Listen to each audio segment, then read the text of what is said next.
Hey, you. Do you like Apex Legends? Do you like competitive Apex Legends? Do you like competitive tournaments for charity? Well, then you better check out Apex Rising, a 2-day event where pro players will team up with content creators and members of the Apex community to compete in a single elimination tournament, all in support of Red in the fight against AIDS all across the world. And as a cool bonus, I will be competing in Apex Rising as well. As a representative of r/competitive Apex, I will be playing in the amateur group alongside the rest. Apex Rising will be live December 14th through the 15th, starting at 6 p.m. EST. You can check out the event when it goes live on Twitch and YouTube, and you can watch me play in the tournament live as well. Links in the description. Now, onto the video. Fighting in Apex Legends is random. No matter how much you put into your 1v1s or how many frags you pull off, a single unknown can completely upend your game.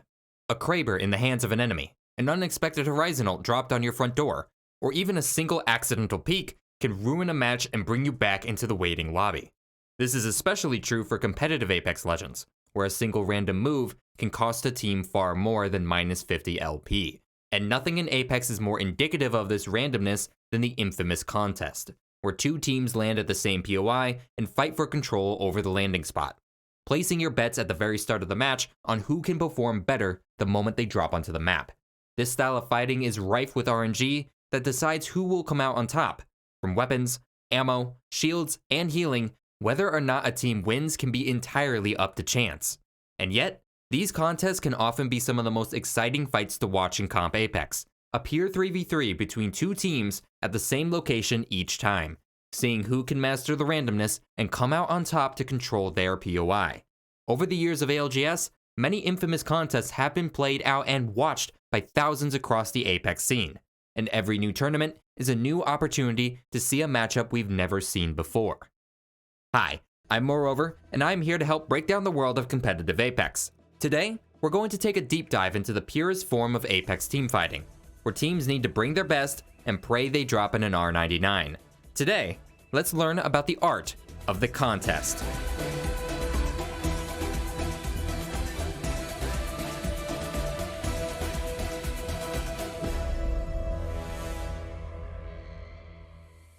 Before we get started, this video will be using terms and knowledge pertaining to competitive Apex play. If you are unfamiliar with anything shared in this video, you can check out the art of the rotate and the art of the teamfight to learn more about competitive Apex play. With that out of the way, let's get started.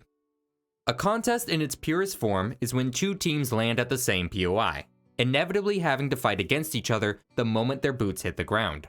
Any player of Apex has been in a contest and felt both the rush of adrenaline from winning a close matchup or experienced the soul-crushing defeat of dying off the drop. So what is the difference between a normal contest and a competitive contest? Well, the first major difference is that competitive teams often know where every other team will be landing ahead of time. Almost all tournaments and professional leagues in Apex Legends give the opportunity to or require teams to pick their landing spots before the beginning of the tournament. Those chosen drop spots are visible to all teams playing in that tournament, so everybody knows ahead of time where teams will be landing at, and more importantly, whether a team will be landing with them. This is immediately different from the lack of knowledge in a ranked match, where you have to hope that whatever POI you chose to land at doesn't have 3 other squads dropping on it. Comp teams know ahead of time whether they will be fighting off the drop and who they will be fighting, giving the opportunity to plan and strategize their drop ahead of time. But before we even begin to talk about strategy and the dynamics of contests, there's an elephant we have to cover. Contests are inherently random, and no matter how much strategy you put into it, a single string of bad luck can lose the contest. Going through this video, we'll have to keep in mind that no matter what plans you come in with, the chance of a bad drop with no loot could always ruin a contest. It is an inevitability of Apex, and it's a part we have to accept if we want to look at the interesting parts. Okay? Do we agree on that? Cool. Now let's talk about the fights themselves. The 3 steps of a contest are simple: drop, loot, and fight. Everything in those 3 steps can happen in the span of a single minute, but each step is just as important as the last. First of which being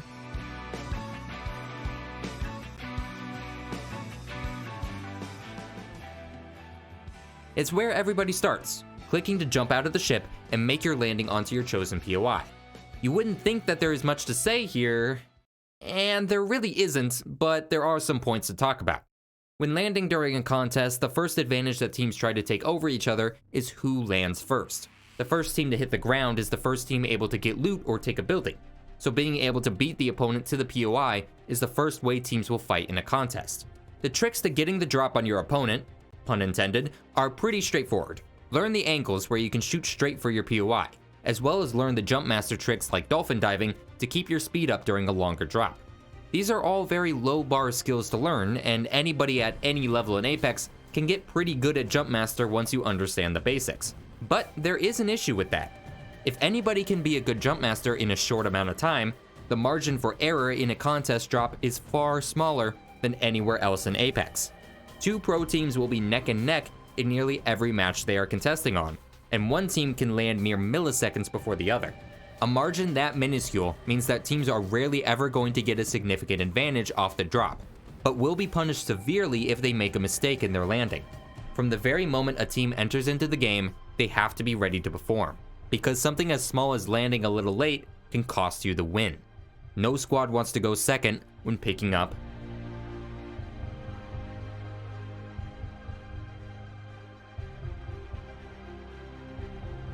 By far the most random factor we will be covering today, the loot is where much of a contest will really be decided. You don't want to be looting long in a contest, because the more time you are spending trying to get a weapon or ammo, the less time you are spending shooting the other team. The outcome every team wants when they land on the ground is to first find a weapon as soon as they have control of their legend. Ultimately, this entirely depends on luck, but teams have ways of mitigating the randomness. Knowing your POI and where loot spawns are will help inform where you should land on the POI. Landing on a spot with 3 possible loot spawns is far better than landing on an empty building. Some POIs allow you to take this a step further with guaranteed loot spawns. Places like Pylon Height, Countdown Center, and inside of Down Beast have guaranteed higher tier loot. Planning your drop around controlling these high tier spots will give you the chance to start the fight with equipment a tier above your opponent. Let's use an example from ALGS to showcase one such situation. During Split 2 playoffs in Year 3, Dark Zero was looking to take over the POI Harvester from Aurora, but during the playoffs ended up in the same group as Aurora, going through the group stages. This meant that the group stages were full of contests between the two teams throughout the playoffs. To help control Harvester and guarantee themselves a powerful piece of equipment off the drop, one of them would land at the center of Harvester on the high tier loot spawn at the bottom, using the Horizon pick to cancel out the landing lag and immediately grab the loot. They could then use the Horizon Tactical to go back up to height and join the rest of their team in the fight.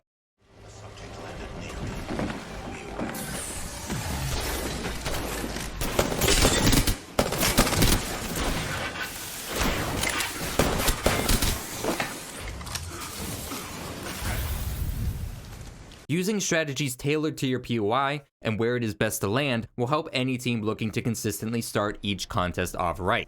Getting loot quickly and faster than your opponent will benefit you greatly as you move on to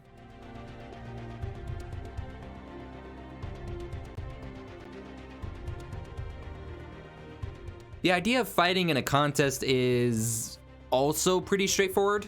If you get a gun, shoot the enemy. If you don't, you lose. Honestly, why am I making this video? Okay, there's more to fighting a contest than that. I could make a 24-minute video on team fighting alone. Surely I can talk about fights and contests more. The dynamics of team fights in a contest are very different from a straight-up fight, since the variability of what you will get at the start change every time. Pro players have to adapt to each outcome respectively. Let's show an example from the group stages of Championship Finals, where Go Next and 100 Thieves are contesting at Antenna. On the drop, Bambino and Mizey land on the side building to ensure a weapon off drop, while O-Slab lands at center to steal the center loot and take control. Onmu of 100 Thieves gets beaten to the loot inside, but blocks the door before Slab can turn on him. In this situation, Go Next has control of the center of Antenna, but it's a very tight advantage that they have. The initial damage went in favor of 100 Thieves, and Go Next have to heal up before they can fight. Watch how they hold the off angle of the center building while healing up, preventing 100 Thieves from walking into Slab.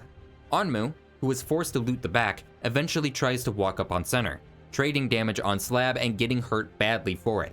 Remember that team fighting requires good communication, and Slab shows it off wonderfully here. 100 cat inside. Gun innate. He's one HP mid, one HP mid. I'm stuck. Dead. I'm stuck. On a nasty pixel shot, GoNext takes the first knock and creates a significant advantage. But watch how they don't immediately press their entry onto 100 Thieves. Bambino gets down to one shot, and Slab and Mizey have broken shields. Sure, they could have won the 2v3, but they make the smart decision to play slow. They position themselves in a way that forces 100 Thieves to play on the outside of the center building, allowing Bambino enough time to get the medkit off before the swing, leading to a clean wipe. This is fucking shit. They're coming out back. Picking me. I'm with you. Picking. Back.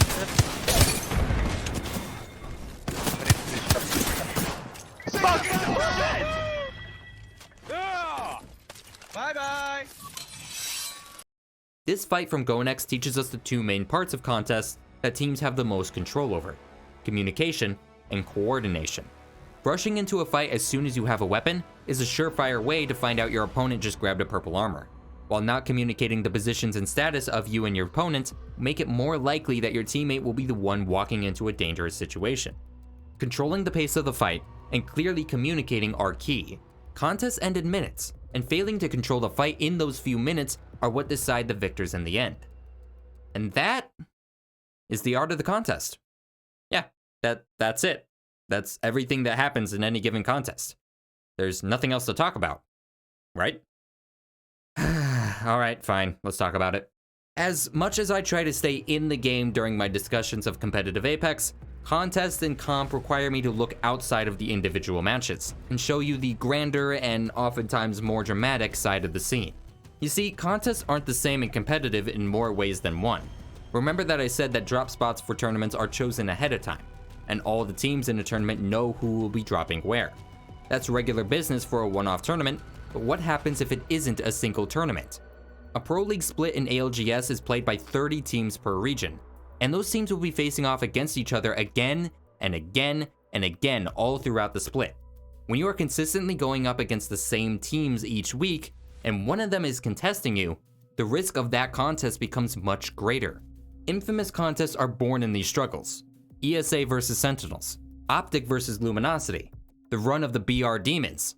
Battles that grow and adapt week over week as they plan around each other to try and control their POIs. The dynamics change entirely, and viewers would tune in each week with excitement to see how the contest would change next. But this excitement comes at the cost of overall performance. Being stuck in a contest during Pro League can be a real threat to a team's ability to win. Optic versus Luminosity raged on during the start of the Split 2 Pro League, but eventually fizzled out as both teams struggled to gain points. They may only happen in a minute, but teams have to spend far more time thinking and planning around them. Teams' entire macro strategies are dependent on their POI and the timings it takes to loot and leave said POI. Adding an additional minute, at minimum, to your exit can hurt a ton of macro play. You can't get early spots in the ring. Your rotations may overlap with other teams since your timing is off. And fully kitted edge teams can be on the prowl if your contests are taking too long. The notorious BR Demons versus TSM contest at Lava Siphon was a clear example of this. These two teams were evenly matched on the drop at Lava Siphon, and both were going into Pro League knowing they'd win 50% of their contests, and lose out on points in the rest. TSM's coach Raven came up with a compromise to avoid having BR Demons continuing to contest them at Lava Siphon going through Pro League. He provided the team with contesting strategies for other POIs so that they could be better equipped to hold another location for themselves. To avoid a contest in Pro League, they came to a deal to ensure both teams had better chances of performing throughout, even if it meant conceding valuable information. A majority of contests end like this, with teams coming to terms and moving on from contesting each other. One team concedes the POI in that matchup. Sometimes they only concede it when that team is in the lobby. Other times, they lose the POI entirely. But some contests hold on until the very end, and crowds of a LAN tournament get to watch along as their favorite teams compete for control. Let's take some time to look at such an example from Champs, as we tune into Pioneers versus the World and Dojo versus Alliance. These are the two major contests that lasted all the way to championship finals at Birmingham. Pioneers faced a double contest on both maps played, having to fight Realize at Harvester and Dreamfire at Mill, while Dojo vs Alliance was a long-running battle between the two Edge teams for control of the best Edge POI on World's Edge, Thermal Station. Let's watch these contests and finals and see how these teams decided to fight against each other in the games they played. First off, let's check out Alliance versus Dojo. After tumultuous group and bracket stages between Alliance and Dojo, it was believed before finals that Alliance would finally be ending the contest and landing at Monument off the drop. Whether or not they told the truth was up in the air for everybody at land, until the moment they left the dropship. No, we're good, I think. No, they're not. Oh, there they are. Not missing a Wait, Alliance is contesting Dojo! Wait, Alliance is fighting Dojo here on the bottom side. The contest was on, and Thermal happens to be a fascinating contest to watch as the entire fight centers around the central tower of Thermal. Teams will land on the bins around the tower and attempt to control one of either the thermal height or the indoor area. Learning how to quickly take control of the best spot in a contest is imperative to a good contest, and both teams have their plans ready to go the moment they drop. Alliance plans to use Catalyst to block out the doors on bottom, and then Effect will horizon tack the trio up to the height, effectively locking Dojo out of both locations. This is a good way to learn how your team composition can be used to win contests like this, between taking height with Horizon, smoking bad angles with Bangalore, blocking entrances with Catalyst, or covering entry damage with Conduit. These plans make the difference in a fight, and this play from Alliance could secure them the contest, but a key mistake is made in the process. Watch closely. I got him in. I got a gun. Guys, I got scout. Can we push? I'm queuing up. I got a gun. I'm queuing up with effect. Come, Yuki. Oh, you queuing up? Okay, go. Peek in top. Take it on me. I fell. That's not good. What are you doing? I'm queuing up. What? Go shoot him all. I have no Q. Killing me. Play this up. The plan works for Alliance initially. Yuki is able to block the doors inside, while Hackus and Effect lift up to the height. They do make it there first and have control. When Dojo mirrors the lift up to challenge them for height, it's a straight 2v2, as Enemy and Yuki are both still lifting up behind them at this point. Either team has an equal chance of winning. Then, Effect drops off the height. This was a mistake. He didn't mean to drop, but slipped while trying to find cover. He immediately tries to follow back up, but the damage has been done.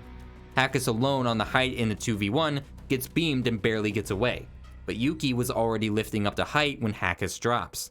Yuki finds himself trapped between all three members of Dojo and gets knocked for it. Effect dropping like he did created a stagger for his entire team, where each member of Alliance engaged Dojo individually instead of being a cohesive unit. This is in contrast to Dojo, who spent the entire fight either paired up as a duo with one behind, or a full 3-man pushing together. Dojo takes game 1 because of it.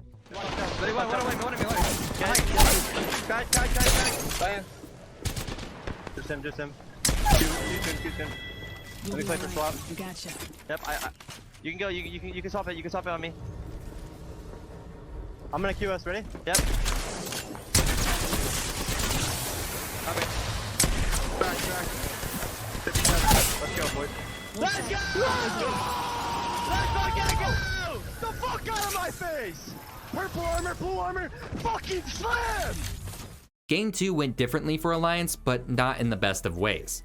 This hard contest came down to whatever each team picked up, and unfortunately for Alliance, Enemy got a purple shield and a Havoc, immediately knocking Hackus and tipping things in Dojo's favor. Playing smart, Dojo cleans up game 2 as well. You got a killer! She's in the thermite! Nice. Last one inside, cat! One. I'm thirsting. Play health. I'm door. She's peeking, I'm blocking. Yeah, hold. No ammo. It's out! Let's go! I bro! I didn't do shit! Though Yuki did make a smart play again to control the inside, even if it didn't matter in the end. Game 5 takes an interesting turn as Alliance actually beats Dojo off the drop, getting their weapons before Timmy is able to land. But a smart smoke and well-timed movement gets him away from danger. Dojo takes the height while Alliance holds the bottom. A pretty even 3v3 so far. But an odd decision from Alliance makes this contest take an interesting turn. A little bit more timid right now than they're used to seeing. Yeah, definitely a lot more passive. They're going to triple Q somewhere for sure. 100%. They're going to step out and triple Q. No doubt about it. I think Alliance is Dojo on top. You get Dojo Q. I think they're on top right now too, right? They are. Start looking. No, we should not drop on them. They're going here. Hey, 45. Going for loot, going for loot. Tango SP. Yep. Tango, We should jump. I'm gonna kill the Bang. Bang got it crossed. It's not happening. Hackers is leaving. They're rotating out towards the backside. Yeah, no, enemy and them will fight, for sure. Oh no, Yuki getting cracked right now. Wow, Alliance with a very, very... Timmy's got to go big right here. Yeah, he does. No, I have no shit. I have no shields. I'm walking up. You're by yourself, Timmy. Yep, I hear you. The cat was very low. You see, Alliance, despite dropping first, is pretty poorly kitted.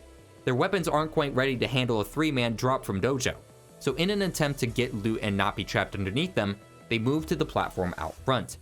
While they do indeed have ankles on the Dojo from here, this spot is far more dangerous to be at than inside. Even running out to the platform gets 2 members of Alliance damaged, and the only reason the push from Dojo is stifled is thanks to a well-placed beam onto Designful. The dangerous part, however, is that Alliance has no idea how much the Dojo has actually walked up on them. They don't even know that Timmy is sitting right there on the staircase, so when Hackis tries to take an angle on the left, he gets surprised by enemy and knocked, followed up by a clean push from the Dojo to wipe them once again. I have no shields. You're still above you. Yep. On me. Someone needs to shoot this guy on me. Dropping. 70 blue.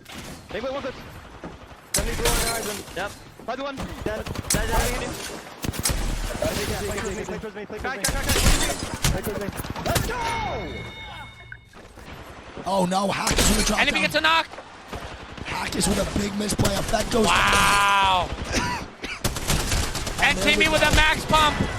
Alliance eliminated. Dojo 3 contests to 0, man. Stunning Alliance in this crowd. Yeah, I mean, I cannot believe it, bro. Alliance down yet again. 3-0 for Dojo. Holy shit.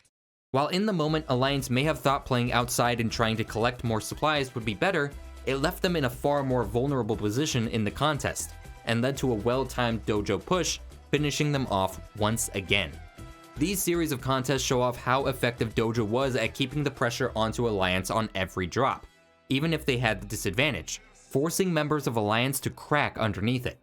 In Game 6, Alliance concedes and lands at Fragment, but this decision came too late. Alliance couldn't recover enough to make match point in the finals, and ended the tournament in 19th place. Dojo, having won the contest 3-0, ended finals in 4th place.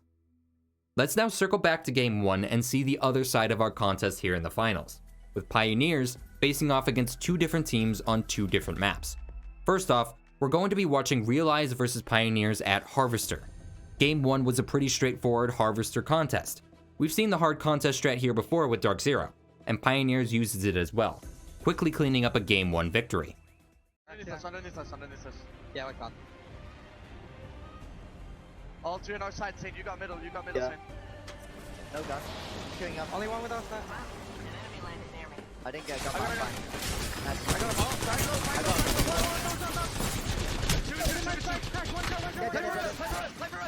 I'm helping Saint. Dead.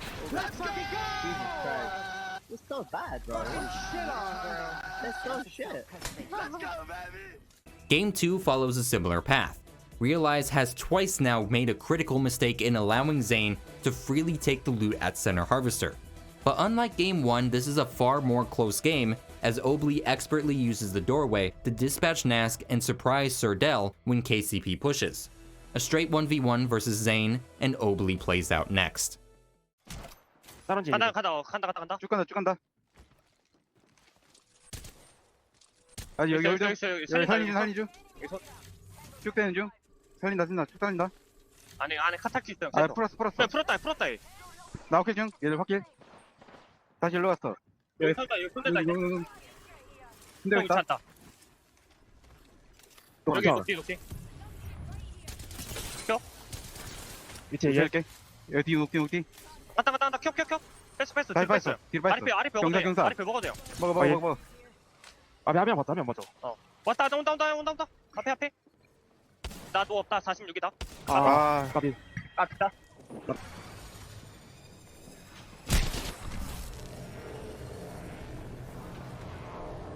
Moving up.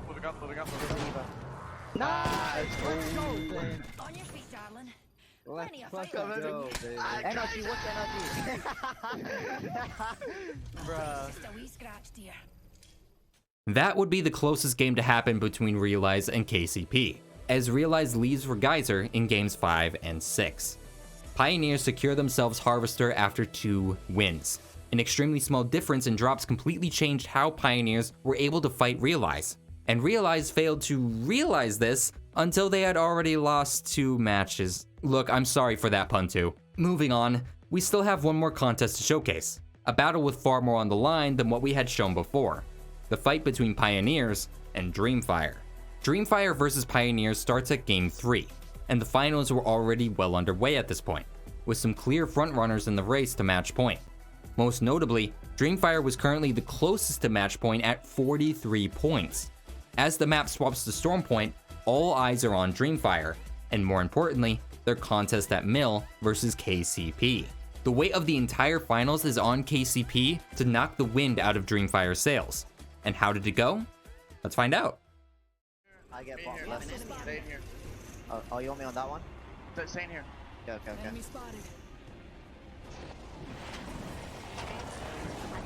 He got put everything. He got literally everything. Bang one. I didn't get a gun. No gun. I already cracked. The last is 100 HP. I got a gun. Look at that. I win this. One queuing up. Maybe you One can right run here, here. out here. Are they going to be able to get a full reset here? Still just trying to get into position. Coming in from the skies on the gravity lip, but also has a knockdown right in front of him to play off of from a slight lip. But Optic are here! They didn't land it down. Base Optic, the rogue element have come in to immediately third party this, and I'm not sure either team expected it. New team, TP. What the fuck? New team, run, Saint. What is this shit? Guys, I need you guys to look at the trails. Maybe I can res you? There's a guy over here on this side. But maybe, yeah, Saint. No, they're coming now. To me? Guys, why are you not looking at trails, please? You didn't say. Well, I'm dropping. I can't look at that. That should just be a given. Yeah, you're right. I didn't see anyone. What happened? Well, in the finals, Optic Gaming were behind Dreamfire in overall points. To prevent Dreamfire from having any chance of reaching match point in Game 3, Optic chose to third the contest. The third party by Optic is a clear example of the danger contests always have. If other teams know they're going to happen, and know they have a way of thirding it, they can take the opportunity to ruin your fight, no matter how good your drop is or loot. KCP and Dreamfire both have to run away as rats from Optic Gaming. Pioneers are able to rat it out for a bit longer, but die in 15th. Though that is still better than Dreamfire, who died in 19th. Game 4 comes around, and this time, no third party from Optic. A straight up drop from both teams comes in, and Dreamfire gets lucky again off the drop. 加油！打地平线。比较快一点点。走。我没枪，还有枪。走，往左边走，往左边走。我走不了，我两个。走，直接走，彼得你得直接走。好。对 ，OG 来了，直接走。right. Three, Yeah, they're coming. Just kill the cat. She's like 1 HP, literally. They're northeast. Down here. Contact. Low. Behind us, push. Nice. On me. Literally on me. Coming. I'm going to Run get back, the Saint, strength. run back. Yeah, I did. Okay, good shit. He's 1 HP, the TP 1 HP. Nice, good shit, Nasty. Good shots. I don't have ammo. It's okay. Just kill that fucker down. I'm just finishing. Yeah. I'm looking for the other knock. Where's the other knock? This contest at Mill is entirely dependent on who can get the loot out of the center bins first. And in Game 4, KCP wins out almost entirely, forcing Dreamfire to scramble as they pick them off one by one. One member of Dreamfire does get away to rat, but KCP secures the POI once again. We go next on to Game 7. Or we would if Dreamfire contested again. After Game 4, Dreamfire left to land elsewhere, and KCP secures Mill as well for the rest of the finals. Unlike Dojo vs Alliance, Pioneer's contests focus purely on hard drops, where each team fought for the exact same loot, and more often than not, the one who got the loot won the fight.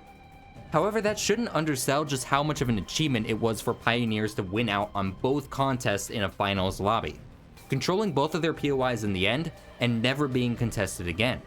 Despite the massive odds, Pioneers ended the finals having reached match point, with 52 points and 8th place secured. An incredible achievement for anybody contesting, but especially amazing when you contest on both maps in the tournament. Meanwhile, the contest of Realize and Dreamfire took the wind out of both of their sails. Realize didn't pick up any points when they were contesting KCP, and had to make up the difference in the rest, ending finals in 9th after just barely reaching match point.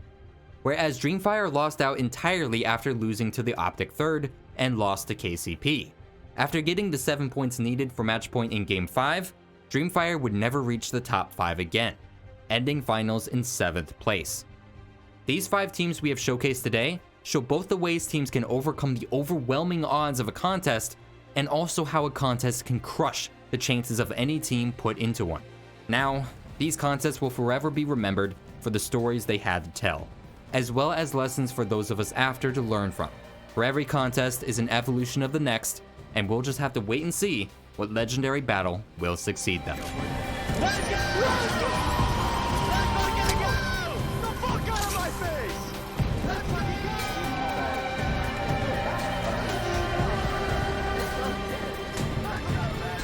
go! Alliance eliminated Dojo. 3 contests to 0, man. Stunning Alliance in this crowd.